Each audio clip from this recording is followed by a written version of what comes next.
Bab 9. Katalis untuk daya saing. Robert Rubin, mantan Menteri Keuangan AS, sedang duduk di kantornya yang megah yang dari sana bisa memandang ke arah Park Avenue, berpikir tentang apa arti kebangkitan India dan Cina bagi Amerika. Dia merenung lama, memainkan yoyo yang berwarna-warni naik turun. Dahinya mengerut, badannya yang ramping duduk tegak di atas kursi, yoyo berputar pada benangnya. Dan akhirnya dia menjawab, ini akan jadi masalah besar. Orang resah akan masa depannya, dan sudah sepantasnya mereka begitu. Dia bukan satu-satunya orang yang merasa cemas. Dari pihak yang berseberangan, John Chen, seorang Republikan, sering memikirkan hal yang sama.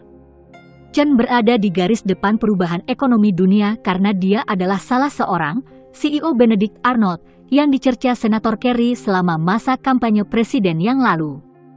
Dalam beberapa tahun belakangan ini, Chen telah mempekerjakan ratusan pekerja di India dan Cina untuk perusahaan softwarenya di California, Xuase.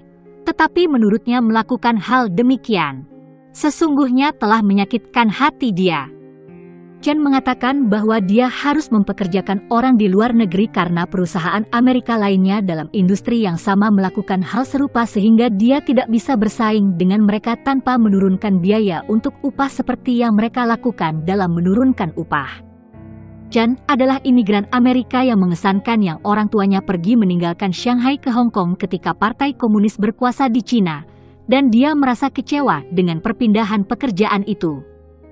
Ketika dia masih kanak-kanak, keluarganya tinggal selama beberapa tahun dalam satu kamar tidur yang mereka sewa di sebuah apartemen besar yang penyewa lainnya tidak mereka kenal.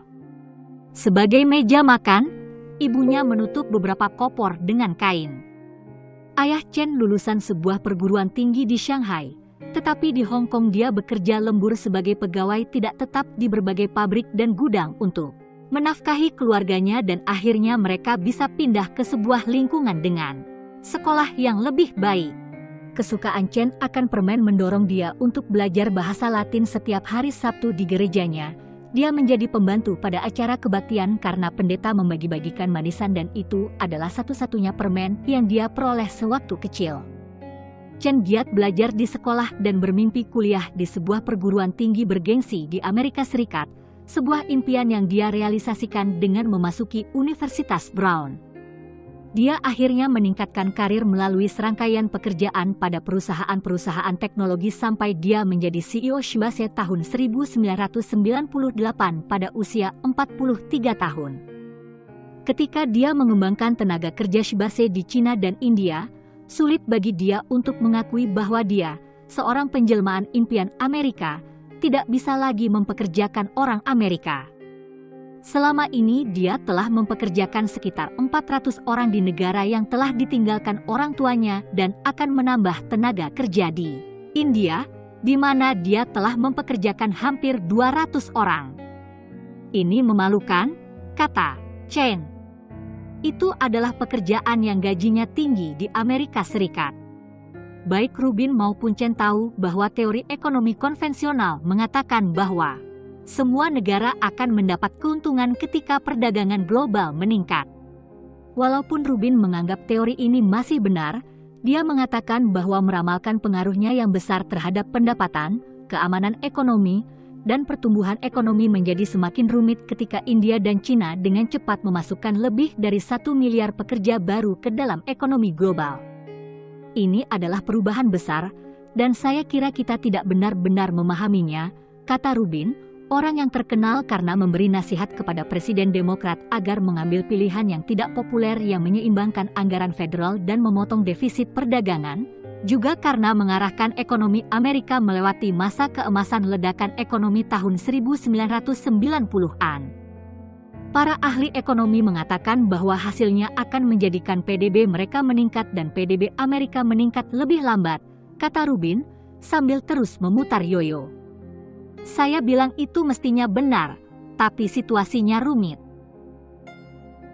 Chen, imigran yang menjadi eksekutif perusahaan Amerika, mengatakan orang-orang Barat mendapat pas bebas ketika India dan Cina mengurung diri dari dunia pada abad ke-20. Pada waktu itu, Barat mengidap rasa aman palsu tentang daya saing bangsa-bangsa dan pekerja-pekerja Barat, imbuh Chen. Sekarang tidak lagi. Tiba-tiba, orang Amerika harus bersaing untuk pekerjaan mereka dengan banyak negara lain di dunia dan menyadari dengan kecewa bahwa mereka tidak memiliki hak otomatis untuk mendapatkan penghasilan 10 kali lebih besar daripada orang-orang lain di bumi ini untuk pekerjaan yang sama. Setelah terbukanya Cina dan India untuk berbisnis dengan Barat, lebih dari 1 miliar pekerja yang penghasilannya jauh lebih rendah daripada orang Barat tiba-tiba telah menambah sumber tenaga kerja buruh dunia, termasuk 6,8 juta lulusan perguruan tinggi setiap tahun. India dan Cina bangkit dengan sangat cepat sehingga mereka menimbulkan rasa takut akan ketidakpastian. Dan seraya mereka mengubah nasib mereka, India dan Cina mengubah keberuntungan Barat juga. Rubin berkata, ini adalah tantangan terbesar sejak kemunculan Amerika Serikat 100 tahun yang lalu. Rubin dan Chen bukanlah tipe orang yang mudah merasa gelisah, tetapi mereka melihat Amerika Serikat berlayar dengan ringan menuju gelombang besar kompetisi baru hampir tanpa persiapan sama sekali. Setiap hari keluarga-keluarga dan juga pemerintah Amerika Serikat menghabiskan uang melebihi dana yang mereka miliki. Pemerintah federal, negara bagian, dan lokal membiarkan kegagalan pada sistem banyak sekolah negeri dalam mendidik siswa bahkan pada tingkat sekolah dasar dari tahun ke tahun. Perusahaan-perusahaan menjadi semakin fokus pada hasil triwulan yang akan datang daripada strategi jangka panjang. Seperti halnya pemerintah federal, perusahaan-perusahaan telah mengurangi pengeluaran riset dasar. Eropa dan Jepang menghadapi tantangan yang sama dengan Amerika Serikat. Tetapi sejauh ini terbukti lebih tahan terhadap perubahan. Eropa Barat telah mencoba menyelamatkan pekerjaan, tetapi hasilnya yang tidak diinginkan telah membuat roda ekonomi menjadi lamban dan angka pengangguran meningkat. Kebangkitan India dan Cina mengubah ekonomi global, dan baik pemerintah Amerika maupun warganya belum siap untuk perubahan yang menghadang. Apakah kebangkitan India dan Cina baik atau buruk bagi negara-negara lain? Munculnya kembali raksasa-raksasa Asia ini dan peningkatan besar perdagangan global yang telah terjadi, bahwa harga-harga akan semakin turun yang akan terasa seperti standar hidup yang menurun bagi kelas menengah Amerika. Konsumen adalah pemenang terbesar. Sebut saja fenomena ini paradoks Walmart.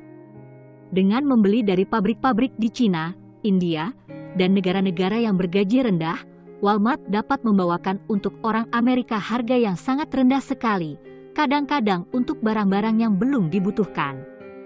Sangat banyak barang-barang murah yang dipajang di rak-rak Walmart. Walmart dan toko-toko lain yang sejenis telah memberi kesempatan kepada orang Amerika untuk memenuhi lemari mereka.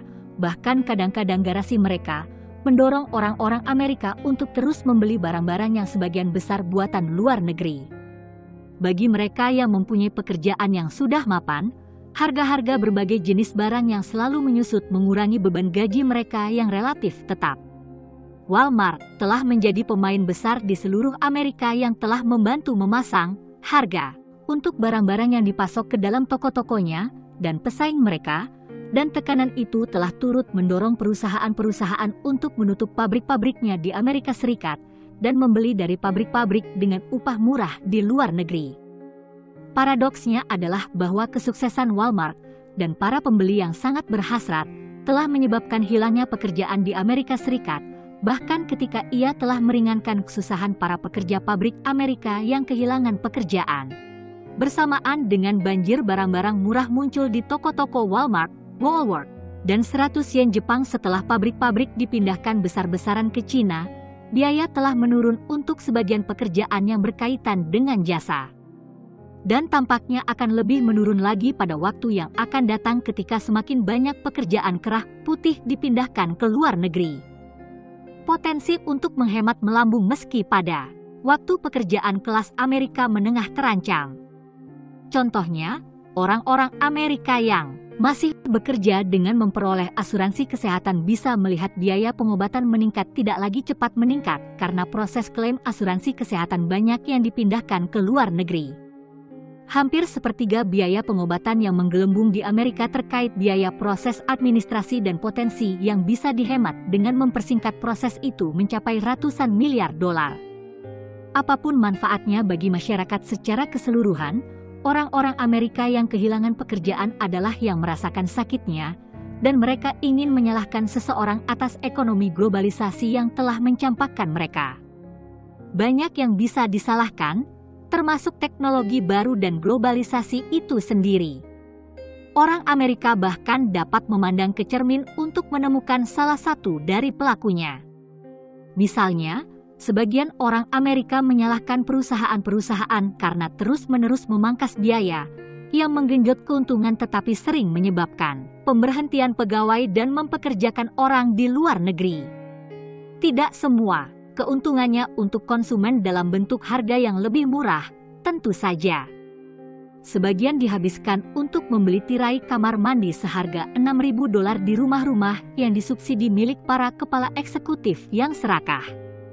Tetapi banyak dari keuntungan-keuntungan itu yang masuk langsung ke keuntungan perusahaan, dan keuntungan itu dapat merangsang harga saham yang lebih tinggi.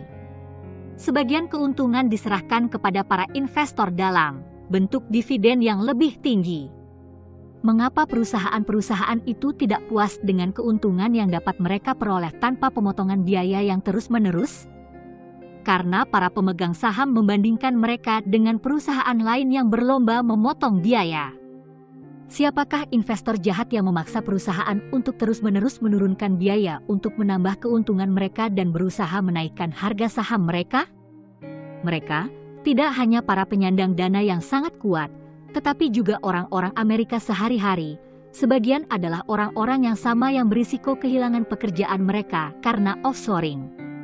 Sejak orang Amerika mulai mengelola rencana pensiun 401k, mereka sendiri, atau manajer mutual fund mereka, telah memberikan tekanan yang keras kepada perusahaan-perusahaan Amerika untuk selalu meningkatkan keuntungan dan dengan demikian juga harga saham, meskipun itu berarti restrukturisasi yang hampir tak ada habisnya dan dorongan pemotongan biaya perusahaan yang menghasilkan gelombang pensiun dini, pemecatan, dan pemindahan pekerjaan ke luar negeri. Tekanan kuat untuk mendapat keuntungan lebih tinggi di Amerika Serikat mendorong banyak perusahaan Eropa, bahkan Jepang untuk memperbaiki hasil mereka agar bisa bersaing, yang pada gilirannya menekan perusahaan-perusahaan Amerika untuk memulai putaran baru pemangkasan biaya apa saja terhadap tenaga kerja Amerika. Tuntutan dari investor dunia, investor warga masyarakat biasa, juga manajer investasi Wall Street yang piawai, telah mendorong perampingan perusahaan yang tidak pernah terjadi sebelumnya dan tidak pernah berakhir. Sekarang, berkat tenaga kerja luar negeri yang murah, keuntungan investasi meningkat bersamaan dengan keuntungan perusahaan, tetapi tenaga kerja di Amerika menghadapi kesuraman. Kelas menengah Amerika telah menjadi bala tentara investor dan tuntutannya yang keras diterjemahkan ke dalam lebih banyak pemecatan di kalangan mereka sendiri. Secara kolektif, investor diuntungkan dalam jangka pendek ketika perusahaan memangkas biaya, begitu pula perusahaan yang memecat orang-orang Amerika dan mengambil karyawan Cina dan India bisa menjadi investasi yang lebih baik daripada perusahaan yang mempertahankan pekerjaan di Amerika. Tetapi karena kebanyakan orang Amerika bergantung pada gaji mereka daripada pemasukan dari investasi, kecuali orang-orang Amerika yang sangat kaya, maka pemecatan adalah risiko pribadi yang jauh lebih besar daripada penghasilan dari pasar saham. Walaupun tekanan dari para investor Amerika mendorong perusahaan-perusahaan AS untuk memindahkan pekerjaan ke luar negeri, mengerutkan gaji di Amerika Serikat, ada interkoneksi lain yang tidak terlihat antara Cina dengan Amerika Serikat yang sangat membantu orang Amerika. Perdagangan dengan Cina secara tidak langsung tetapi dengan sangat kuat menekan suku bunga dan inflasi Amerika Serikat, menguntungkan konsumen Amerika setiap kali mereka menggunakan kartu kredit atau membeli mobil atau rumah. Karena AS lebih banyak membeli dari Cina daripada Cina membeli dari Amerika, maka pemerintah Cina mempunyai simpanan dolar terbesar di dunia. Cina membeli dolar itu, terutama dalam bentuk obligasi, untuk menjaga nilai tukarnya stabil terhadap dolar. Pada akhir 2006, Cina memiliki simpanan mata uang asing sebesar 1,1 dolar triliun, lebih besar daripada negara-negara lain. Total cadangan dolar Cina telah mencapai lebih dari 4 kali lipat sejak 2002. Karena harga obligasi bergerak ke arah yang berlawanan dengan suku bunga, ketika pembelian obligasi Cina meningkatkan permintaan, dan demikian juga harga obligasi-obligasi itu, hal itu juga menekan suku bunga tetap rendah. Orang-orang Amerika merasakan dampak dari suku bunga yang rendah itu dalam tagihan bulanan kartu kredit yang rendah, cicilan mobil yang rendah, dan pembayaran hipotek yang rendah. Suku bunga yang rendah bahkan membantu ledakan kualan rumah terus berlangsung. Dengan kata lain, hal itu akan segera berhenti dengan adanya suku bunga yang tinggi. Pembayaran bulanan yang rendah untuk rumah, mobil, dan kartu kredit membuat orang Amerika memiliki lebih banyak sisa uang dalam dompet, dan mereka meresponsnya dengan membeli segala sesuatu lebih banyak, termasuk banyak barang buatan Cina. Untuk melihat bagaimana ekonomi global telah saling berhubungan, perhatikan contoh pembeli rumah di Kansas City. Dia membeli rumah seharga $225, mengambil pinjaman $150 dengan suku bunga 6,5%. Pembayaran hipoteknya adalah $950 sebulan. Para ahli ekonomi memperkirakan suku bunganya akan mencapai 7,5% tanpa adanya tekanan penurunan old China terhadap suku bunga. Jika demikian, pembayaran setiap bulannya bertambah $100. Jadi, dia menghemat $1,200 per tahun berkat China. Tetapi suku bunga rendah juga mendorong semakin banyak orang Amerika yang membeli rumah, mengakibatkan harganya melonjak. Setelah 5 tahun rumahnya bernilai $350, maka dia mengambil pinjaman $50 dengan jaminan rumah, yang dia gunakan untuk membangun garasi dan membeli sebuah mobil SUV dengan tambahan pembayaran $500 sebulan selama beberapa tahun. Meskipun dia tidak mendapat kenaikan gaji sejak membeli rumah, dia mampu membeli mobil baru karena dia dapat meminjam sebagai dampak dari kenaikan nilai rumahnya. Cina telah menjadi bagian integral yang mendorong harga rumah meroket di Amerika, dan hal itu membuat pemilik rumah Amerika merasa lebih kaya meskipun gaji mereka hampir tidak pernah naik. Di kota-kota besar Cina sekarang ini, ATM mengeluarkan uang kertas 100 renminbi bahkan untuk kartu bank milik orang asing, suatu kenyamanan yang jarang ditemukan di Cina selama tahun 1990-an. Mata uang berwarna merah muda, dengan nilai kurang lebih Rp liter 20.000 itu adalah simbol kuat kapitalisme modern Cina, meskipun bergambar mau yang memandang tenang. Mungkin keluhan yang paling sering dilancarkan oleh para politikus Amerika terhadap Cina adalah menyangkut mala uangnya, dan bukan karena masih dihiasi dengan wajah komunisme Cina.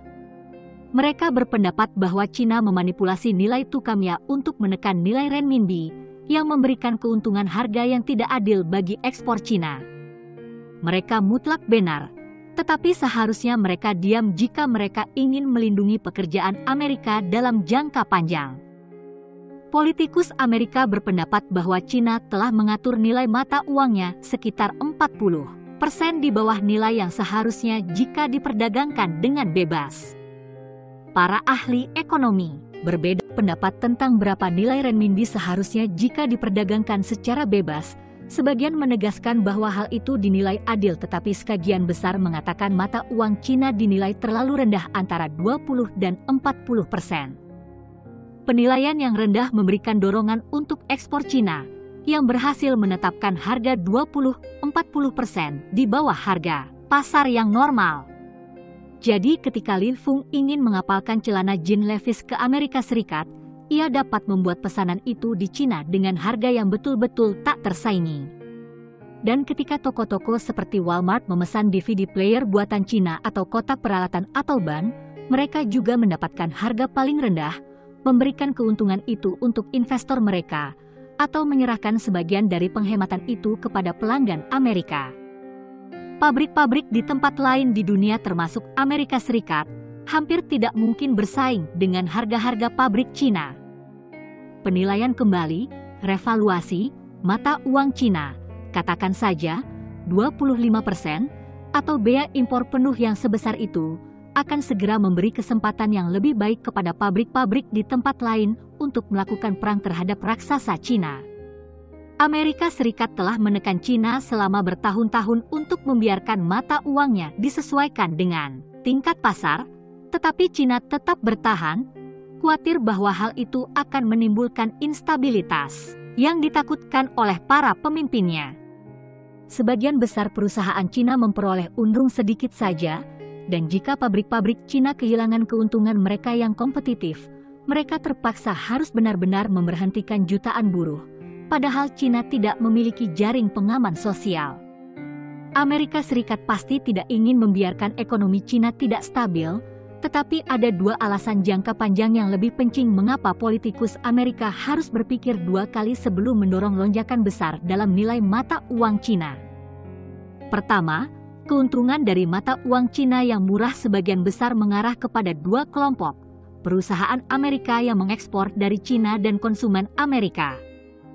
Konsumen membayar lebih murah daripada yang harus mereka keluarkan di Walmart untuk barang-barang buatan Cina. Dan sebagaimana telah dibahas dalam bab sebelumnya, perusahaan yang melakukan kontrak dengan pabrik di Cina untuk membuat barang-barang mereka biasanya adalah perusahaan yang mengambil keuntungan yang lebih besar dari rata-rata. Kalau tidak begitu, para pekerja Cina yang miskin akan kekurangan pekerjaan pabrik. Sebagian besar pekerjaan pabrik yang berupah paling rendah sudah pindah keluar perbatasan AS bertahun-tahun yang lalu, sehingga tidak akan berpengaruh banyak terhadap pekerjaan di Amerika meskipun tiba-tiba biaya Cina menjadi 25% lebih tinggi. Walaupun rata-rata upah harian Cina naik dari $1 atau $2 per hari menjadi $3 atau $4 per hari, akan tetap jauh lebih rendah daripada tarif per jam di pabrik-pabrik Amerika Serikat, dan Cina masih mengenakan biaya lebih rendah meskipun dengan nilai tukar yang baru. Jadi, kalau Cina merevaluasi mata uangnya, orang Amerika akan kehilangan keuntungan harga rendah tanpa menyelamatkan banyak pekerjaan. Kedua, jika nilai renminbi naik, barang-barang Cina akan kurang kompetitif jika dibandingkan dengan produk negara lain yang berupah rendah. Perubahan itu dapat mendorong pemilik pabrik Cina untuk mulai pindah rantai makanan agar bisa bertahan, membiarkan barang-barang murah dibuat di India atau Vietnam. Untuk membenarkan biaya yang lebih tinggi, raksasa pabrik Cina akan mulai membuat barang-barang mahal yang lebih rumit dari jenis yang bisa bersaing langsung dengan barang-barang pabrik yang masih dibuat di Amerika Serikat. Jadi, meskipun kebijakan nilai tukar Cina yang berlaku melukai negara-negara dengan upah murah lainnya, solusi sederhana yang diusulkan para politisi Amerika akhirnya akan memicu persaingan yang lebih berat bagi pabrik-pabrik Amerika dalam jangka panjang. Dengan pertumbuhan cepat yang telah dinikmati ekonomi global sejak tahun 2002, ini seharusnya merupakan saat-saat terbaik. Seperti dalam peningkatan-peningkatan sebelumnya, tingkat pengangguran Amerika Serikat diperkirakan akan menurun, dan hal itu sudah terjadi. Pekerja-pekerja Amerika menjadi lebih produktif setiap tahun, yang biasanya mengarah kepada kebangkitan di berbagai bidang. Tetapi ekonomi yang membengkak itu tidak menimbulkan kenaikan gaji saat ini, alih-alih, upah rata-rata per jam setelah inflasi menurun 2% dari 2004 sampai pertengahan 2006. Bagi orang Amerika, mata rantai yang hilang dalam ekonomi yang tiba-tiba menjadi internasional adalah gaji yang meningkat. Sebagian besar pekerjaan pabrik telah dipindahkan ke luar negeri atau dilakukan otomatisasi, dan para pekerja kerah biru Amerika memperoleh penghasilan lebih kecil daripada yang mereka terima pada 1973. Pemindahan pekerjaan kerah putih sudah dimulai. Mereka yang telah kehilangan pekerjaan sering harus menerima pengurangan gaji ketika mereka mendapatkan pekerjaan baru. Sebagian besar mereka yang tetap pada pekerjaan mereka tidak memperoleh kenaikan yang dapat mengatasi inflasi, apalagi di atas peningkatan produktivitas. Kenyataannya adalah bahwa perubahan angkatan kerja telah dimulai dan tampaknya terus meningkat dalam beberapa tahun yang akan datang ketika semakin banyak perusahaan memindahkan pekerjaan ke luar negeri atau dengan cara lain menyesuaikan dengan kebangkitan di India dan China. Sebagian besar rumah tangga Amerika tidak siap menghadapi gejolak itu. Selama tahun 1990-an, tingkat tabungan warga Amerika mulai anjlok dari di atas 8% menjadi minus 1% pada tahun 2006. Orang Amerika tidak merasakan kesulitan dengan tabungan yang lebih kecil itu, pertama karena harga saham memubung tinggi pada tahun 1990-an, kemudian karena harga rumah mulai meningkat tajam pada saat penjualan saham meledak. Harga rumah telah menghentikan lonjakannya yang sangat kuat, sehingga orang Amerika akan segera merasakan beban berat pemborosan mereka. Dengan pandangan itu, tampak bahwa standar kehidupan orang Amerika sudah mulai menurun bagi semua orang kecuali orang-orang Amerika yang sangat kaya. Pengeluaran kelas menengah meningkat, terutama karena perawatan kesehatan dan biaya kuliah yang bertambah. Kecuali kalau orang Amerika membuat perubahan besar. Berlomba-lomba membeli barang bisa berarti langkah mundur dan menurunkan standar hidup orang Amerika. Beberapa indikator menunjukkan bahwa apa yang telah dimiliki Amerika pada dekade yang lalu sudah mulai menurun, tetapi banyak yang belum mulai merasakannya. Jika semua unsur dari ekonomi global bekerja sama dengan lembut, semua pemain akan memperoleh manfaat. Dalam dekade ini, sebuah pola yang jelas muncul. China menjadi pabrik bagi dunia, Amerika Serikat menjadi pembeli bagi dunia, dan India menjadi back office bagi dunia. Tetapi ada risiko baik bagi timur maupun barat ketika helai-helai ekonomi global saling menjalin. Ketika ekonomi dunia saling berhubungan, Amerika Serikat, China, dan India menjadi lebih rentan terhadap gangguan lokal dalam ekonomi satu sama lain. Misalnya, jika penjualan rumah di Amerika Serikat meledak secepat perkembangan saham Amerika yang berakhir tahun 2001, harga rumah di sana akan anjlok. Banyak orang Amerika yang tadinya merasa mendadak kaya tiba-tiba merasa miskin, dan banyak yang akan dibebani oleh pembayaran pinjaman perumahan yang lebih besar dari nilai rumah mereka. Jika hal itu terjadi, kelambanan ekonomi yang luas akan mengikuti, dan banyak orang Amerika terpaksa mengencangkan ikat pinggang secara drastis, mengurangi belanja dalam segala hal, termasuk barang-barang buatan Cina yang dipajang di atas rak-rak toko. Resesi di Amerika Serikat dapat mendorong pabrik-pabrik di Cina tutup atau memberhentikan pegawai, sebagian besar untuk pertama kalinya. Sungguh, kecemasan tentang kelambanan Amerika Serikat mendorong cerita tentang pasar perumahan Amerika Serikat di halaman depan surat kabar sejauh separuh dunia di Cina. Pada waktu yang sama, rombongan programmer komputer dan karyawan call center di India dapat juga merasakan riak dari penurunan ekonomi Amerika Serikat. Orang India tidak akan bisa menjawab begitu banyak panggilan 800 nomor dari para pembeli tiket pesawat atau barang-barang lain. Di pihak lain, karena pekerjaan jasa dapat pindah melintasi dunia dengan perusahaan-perusahaan Amerika yang berusaha untuk bertahan akan meningkatkan pengiriman pekerjaan kerah putih ke luar negeri pada masa penurunan yang sangat mengurangi keuntungan mereka. Potensi untuk timbulnya kesulitan bisa dari dua arah. Perdagangan AS begitu bergantung pada Cina. Dalam dunia globalisasi sekarang ini, tidak ada risiko jika Amerika, Eropa, dan Jepang berhenti memproduksi kaos atau televisi, kata Jean-Pierre Lehman, Profesor Ekonomi Politik Internasional di IMD, Sekolah Bisnis Internasional di Lausanne, Swiss. AS sangat bergantung pada Cina tidak hanya untuk barang-barang tetapi juga untuk keuangan, karena Cina membeli obligasi AS besar-besaran. Sejumlah skenario dapat memicu ambruknya ekonomi Cina-Amerika. Perselisihan politik dapat meledak antara Amerika Serikat dan Cina yang akan menyebabkan Cina menumpahkan simpanan obligasi AS yang besar, menciptakan gelombang pasang keuangan yang dapat dengan cepat menenggelamkan ekonomi Amerika. Penjualan obligasi yang besar oleh Cina sama dengan menembakkan misil jarak jauh ke pantai-pantai Amerika. Rangkaian kejadian dapat dirangsang oleh krisis keuangan Asia seperti bencana di Cina, revolusi politik di sana, atau setiap perubahan mendadak dalam sikap Cina terhadap Amerika Serikat. Bayangkan sebuah insiden seperti krisis pesawat mata-mata tahun 2001, di mana sebuah pesawat mata-mata Amerika bentrok dengan sebuah pesawat jet tempur Cina, yang kemudian jatuh di Laut Cina Selatan, menimbulkan protes hebat warga Cina terhadap Amerika Serikat dan respons yang sangat marah dari pemerintah Cina. Karena insiden itu terjadi pada tahun 2001, sebelum Amerika Serikat dan Cina begitu saling terkait, Cina hanya mempunyai kekuatan ekonomi yang kecil atas Amerika Serikat, tetapi situasi yang sama dalam keadaan lingkungan sekarang dapat membawa kepada bencana keuangan bagi Amerika Serikat dengan secepat kilat kalau Cina mau. Bagi Amerika Serikat, secara ekonomi itu sama artinya dengan garis pantainya dikepung angkatan laut yang kuat.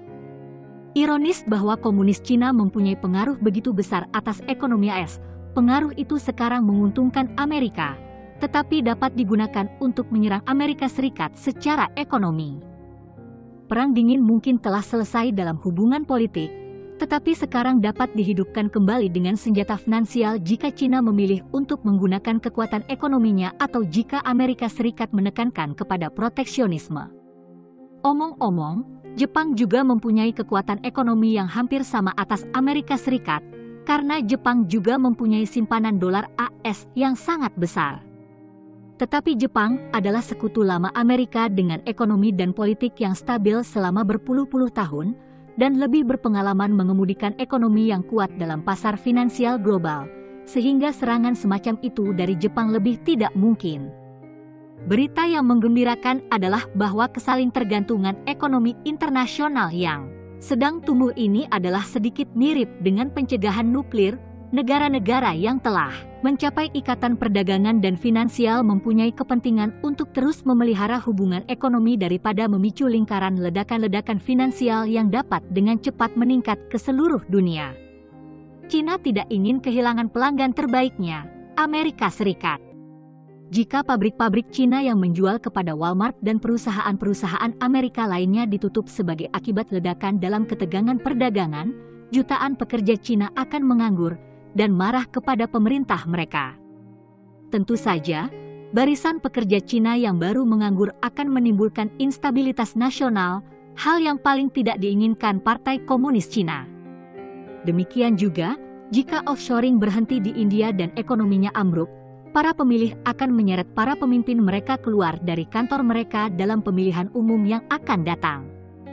Oleh karena itu, kedua pemerintah India dan Cina berusaha untuk mempertahankan ekonomi mereka tumbuh dan globalisasi berjalan cepat, sementara Amerika Serikat dan Eropa merasa khawatir dan tak bisa melepaskan diri dari kaitannya dengan pasar pekerjaan dari raksasa ekonomi internasional Asia yang tumbuh dengan pesat. Untuk sekarang ini, kita memiliki detente ekonomi global. Bagaimana sebaiknya Barat merespons metamorfosis ekonomi yang dibawa oleh kebangkitan Cina dan India? Mereka yang takut akan dirugikan oleh perubahan yang terjadi biasanya meminta proteksionisme. Mereka yang berharap memperoleh manfaat cenderung untuk menekankan pasar bebas daripada diberi kekuasaan penuh.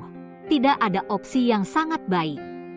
Di Amerika Serikat, demikian juga di Eropa dan negara maju lainnya, setiap pekerjaan yang dipindahkan ke luar negeri meninggalkan sebuah lubang kecil di dalam pabrik dari kehidupan kelas menengah.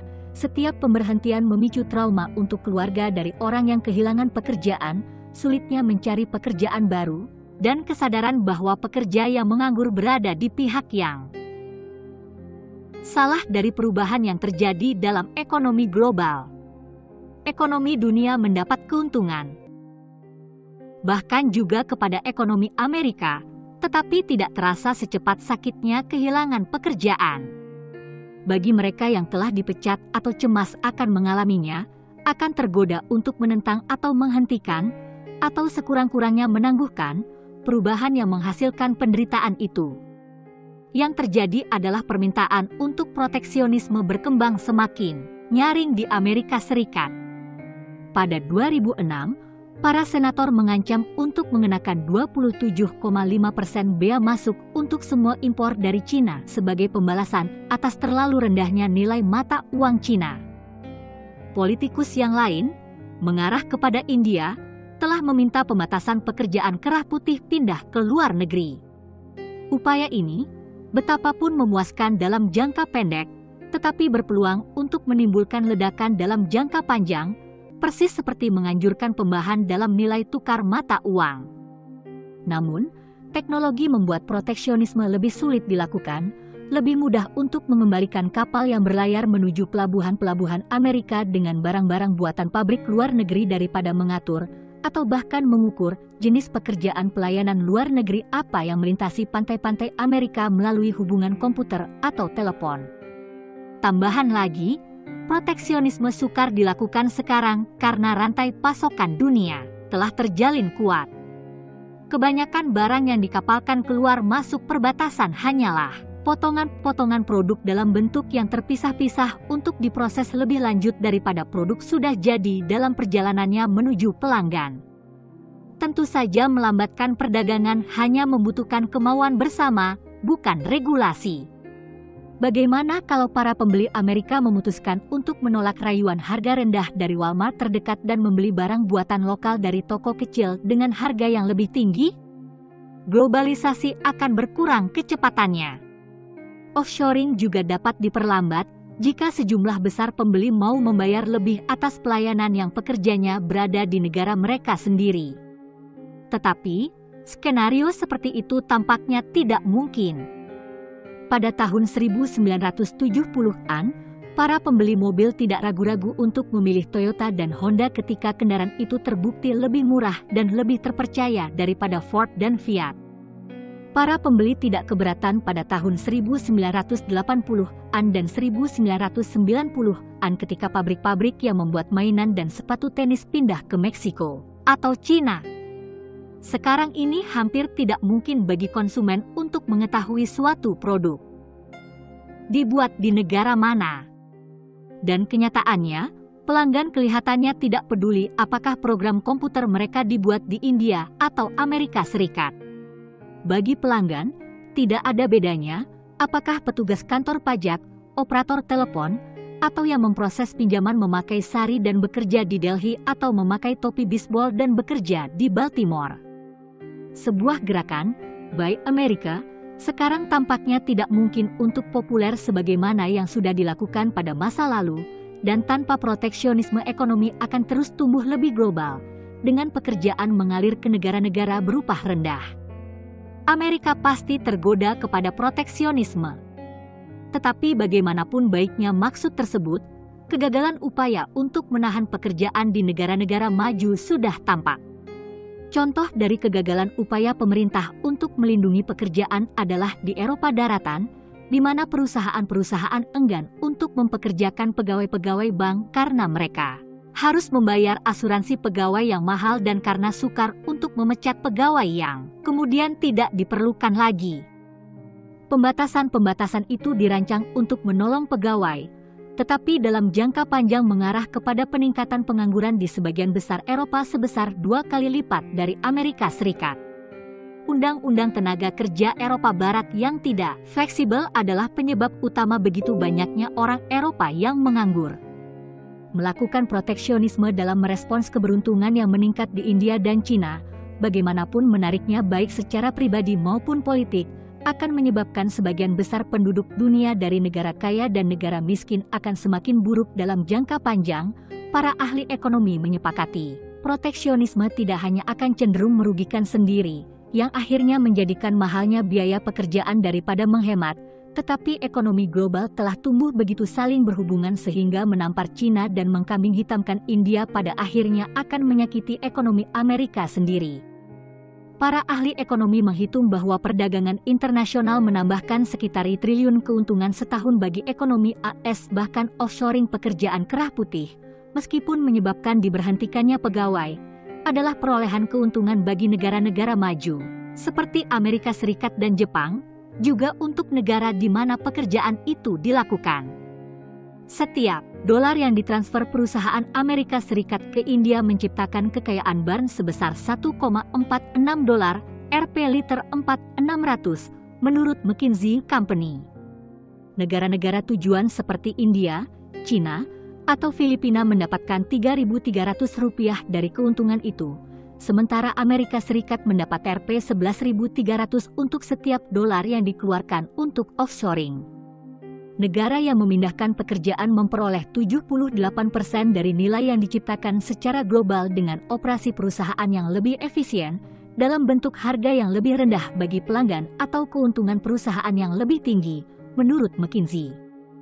Persis ketika teknologi modern secara dramatis mempercepat hubungan antara timur dan barat, antara negara berkembang dan negara kaya di dunia.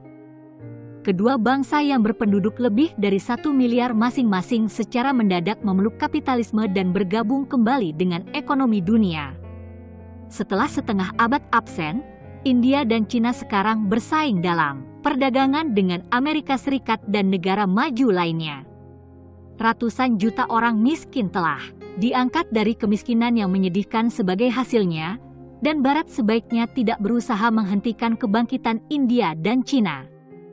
Tetapi perubahan yang cepat dan sangat kuat dalam ekonomi global juga akan menuai penolakan yang kuat di Barat, di mana banyak orang kehilangan pekerjaan.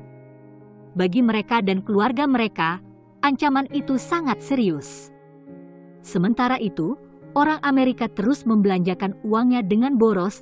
Secara kolektif, orang Amerika membelanjakan uang mereka lebih besar daripada yang mereka peroleh. Orang Amerika menjadi peminjam uang, bukan penyimpan uang, pada tahun 2005, ketika laju tabungan nasional minus 0,4%, menurut Departemen Perdagangan AS. Pada 2006, tingkat tabungan turun menjadi minus 1%. Tingkat serendah itu terakhir terjadi sewaktu Great Depression. Jika orang India dan Cina bisa mendapatkan penghasilan 50 juta rupiah setahun dan menabungkan Rp 5 juta, orang Amerika yang mendapatkan 400 juta rupiah setahun seharusnya bisa menabung. Sekurang-kurangnya sebanyak itu setiap tahun, tetapi mereka tidak melakukannya. Sebetulnya orang India merasa tidak enak juga karena telah mengambil alih pekerjaan dari Amerika. Saya tidak merasa sangat senang manakala saya tahu bahwa saya telah mengambil pekerjaan orang lain, kata Shelan Chawathe yang menjawab telepon untuk Delta Airlines di Mumbai. Dia memberikan beberapa nasihat untuk orang Amerika, berhentilah menukar mobil setiap 1,5 tahun, dan kurangi pergi ke APBS dari 7 hari dalam seminggu menjadi 1 kali seminggu. Jika Anda menghentikannya, Anda dapat mempertahankan standar hidup yang tinggi. Bagaimanapun, standar hidup rata-rata orang Barat masih merupakan impian bagi sebagian besar pekerja India dan Cina yang mengambil pekerjaan orang lain. Value meal McDonald's hanya berharga Rp20.000 di sebagian besar negara Asia, tetapi begitu tak terjangkau sehingga dipandang suguhan kelas menengah atas. Untuk bisa menyaingi Cina dan India, ternyata Amerika cukup repot juga. Infrastruktur negara ini banyak yang tertinggal ketimbang yang ada di luar negeri. Tembok banjir yang gagal di New Orleans sewaktu terjadi badai Katrina hanyalah sebuah contoh yang paling dramatis. Jika Anda pergi ke Bandar Udara Kennedy dan Bandar Udara Shanghai, yang mana yang akan Anda katakan negara yang lebih maju? Tanya Rubin, mencela kondisi yang buruk dari Bandar Udara New York. Dalam hal yang sama, jalan-jalan di Cina berada dalam kondisi yang lebih baik daripada yang banyak ditemukan di Amerika Serikat, mulai dari jalan raya yang berlubang dan tidak terawat dekat pabrik-pabrik mobil di Detroit, tempat pembuatan mobil Amerika dahulu. Sebagaimana halnya Cina, Amerika membangun jalan-jalan raya melintasi negara itu ketika ekonominya sedang melonjak, tetapi banyak di antaranya dibangun pada tahun 1950-an dan sekarang sudah tua dan perlu diperbaiki. Tidak semua kekurangan infrastruktur AS karena dimakan waktu. Amerika Serikat jauh ketinggalan di belakang beberapa negara Asia dalam sambungan internet yang berkecepatan tinggi dan mencakup wilayah yang luas sekarang ini, meskipun internet ditemukan di Amerika. Jepang, Korea, sebagian besar Eropa dan bahkan Cina dan India mempunyai jaringan telepon seluler yang jauh lebih terpercaya dan maju. Di atas kereta api yang melintas dengan cepat melewati ladang India, para penumpang berselancar di internet dengan komputer-komputer laptop mereka. Dalam mobil bawah tanah yang jauh di bawah permukaan tanah di Cina, para penumpang mengobrol melalui telepon seluler. Di Amerika tidak demikian. Infrastruktur yang tidak memadai ini juga telah memicu kehilangan pekerjaan di Amerika Serikat. Intel dan perusahaan-perusahaan lainnya mempekerjakan para peneliti Cina untuk merancang teknologi telepon seluler dan internet mobil generasi selanjutnya karena para pekerja Cina telah menggunakan pelayanan dan teknologi mutakhir yang tidak dikenal oleh orang Amerika. Terlepas dari apakah pemerintah federal dan lokal Amerika mengatasi masalah yang ditimbulkan oleh kebangkitan India dan Cina, tanggung jawab dan konsekuensi yang lebih besar akan jatuh kepada keluarga. Banyak orang Amerika yang tidak memiliki kemampuan untuk beralih dengan cepat kepada pekerjaan yang melayani pelanggan lokal, jenis yang tidak dapat dengan mudah dipindahkan ke luar negeri. Tak terelakkan lagi, banyak orang Amerika yang menjadi kurang kompetitif dalam pasar tenaga kerja global yang diperluas. Gaji mereka akan menyusut ketika pekerjaan pindah ke luar negeri yang upahnya lebih rendah. Ahli ekonomi Alan Blinder mengatakan bahwa apakah kerah biru atau kerah putih, orang Amerika harus berkonsentrasi pada karir yang tidak dapat dipindahkan ke luar negeri, pada pekerjaan yang mengharuskan seseorang berada di kota yang sama dengan pekerjaannya. Banyak orang percaya bahwa pendapatan Amerika yang tumbuh tidak seimbang akan menciptakan banyak pekerjaan jasa untuk melayani kaum kaya yang semakin banyak di Amerika, penata rambut kelas atas, pelatih pribadi, perancang kamar mandi, dan toko bunga, misalnya, atau dokter mahal yang dengan senang hati dipanggil ke rumah. Semuanya kemungkinan tidak akan bisa dipindahkan ke luar negeri. Nandan Nilekani, CEO Infos yang membujuk perusahaan Amerika untuk memindahkan 10.000 pekerjaan ke India, setuju dengan Blinder. Orang harus mencari karir yang tidak dapat dikirim lewat kabel. Jika dia adalah seorang dokter bedah jantung, dia tidak akan bisa digantikan. Tetapi jika mereka adalah seorang ahli radiologi, seseorang dari Bangalore bisa mengecek X-ray melalui internet. Orang-orang harus sungguh-sungguh fokus pada pendidikan, itulah yang harus terjadi, kata Nilekani. Jika ada perkiraan bahwa akan banyak pekerjaan dengan gaji tinggi tanpa investasi di bidang pendidikan, itu keliru. Investasi pendidikan adalah suatu keharusan, tidak bisa ditawar-tawar, katanya. Jadikanlah kebangkitan India dan Cina sebagai katalis untuk memicu daya saing. Jadikanlah hal itu sebagai perlombaan ruang angkasa generasi ini. Jika India dan Cina yang pernah tertinggal dapat mentransformasi diri mereka dan menghadapi dunia, demikian juga kita.